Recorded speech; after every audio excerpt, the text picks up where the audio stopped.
امروز میخوام با هم دیگه چیپس درست کنیم. دیگه از بیرون برای بچه هامون چیپس نخریم. سیب زمینی ها رو پوست میگیریم. بعد با هر وسیله‌ای که داریم مثل پوستکن یا رنده نازک برش میزنیم.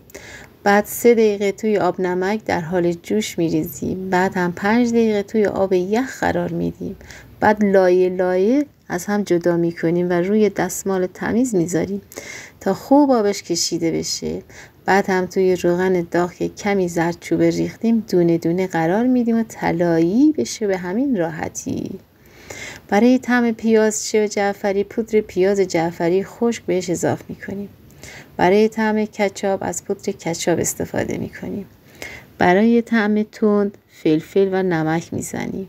برای طعم سرکه هم میتونیم کمی سرکه اسپری کنیم. امیدوارم درست کنید و با بچه‌هاتون نوش جان کنید. نوش جان.